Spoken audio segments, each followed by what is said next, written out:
બેનનું નામ છે નૈનાબેન આશીષભાઈ મોલિયા છે બેનનું નામ, અને બેનને 12 તારીખે તાવ આવી ગયો તો પછી એને બીજા દિવસે રિપોર્ટ કરાવ્યો અને તેમાં ડેન્ગ્યુ આવ્યો. એટલે બેનને આમ રજા માંગવા માટે મેડમ પાસે આવ્યા હતા. એકવાર ફોન પણ કર્યો હતો તો મેડમે કાંઈ જવાબ ન આપ્યો. શનિવારે અમારે મિટિંગ હતી તો મિટિંગમાં પણ મેડમ કે તમારે આવવું જ પડશે.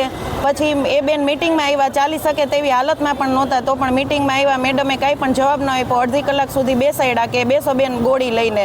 તો દર વખતે આવું કરે છે. બીજાને માતા મરણ થાય છે તો એના અમે જવાબદાર ગણે છે અમને કે તમે ફિલ્ડમાં કામ નથી કરતા. તો આ એક માતા મરણ જ છે તો એમાં જવાબદાર કોણ છે?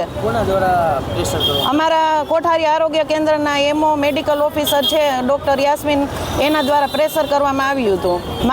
માંગ એક જ છે કે અમને ન્યાય મળે અને જેમ અમે અમારા વિસ્તારના રહીશોને કે સ્થાનિકોને જેવી સેવા આપીએ છીએ એવી સેવા અમને પણ મળે.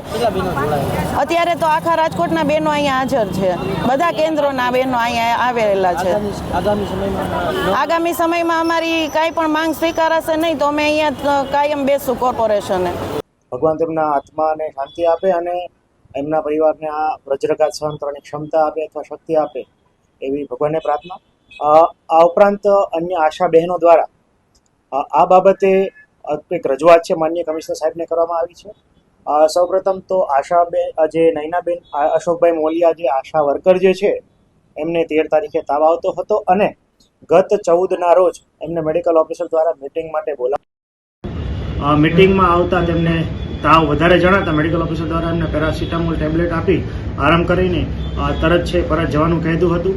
આશા બહેનોની એવી રજૂઆત છે કે માંદા હોય અથવા માંદગી હોય ત્યારે આશા બહેનો છે એમને મિટિંગમાં ના બોલાવવામાં આવે, પરંતુ મેડિકલ ઓફિસર દ્વારા એમને બોલાવવામાં આવ્યા હતા.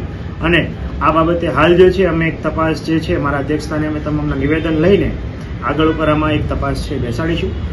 તથ્ય શું છે આ ઉપરાંત એમની એવી પણ રજૂઆત છે કે મેડિકલ ઓફિસર દ્વારા જો હુકમી કરવામાં આવે છે, ફરજ ઉપર પરાણે હાજર રાખવા માટે દબાણ કરવામાં આવે છે, તો આ બાબતે પણ અમારી ટીમ દ્વારા એક તપાસ જે છે કરવામાં આવશે.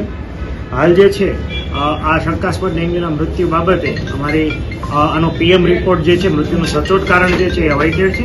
એમનો શંકાસ્પદ મૃત્યુનો NS1 જે રિપોર્ટ જે છે એ પોઝિટિવ આવેલો હતો.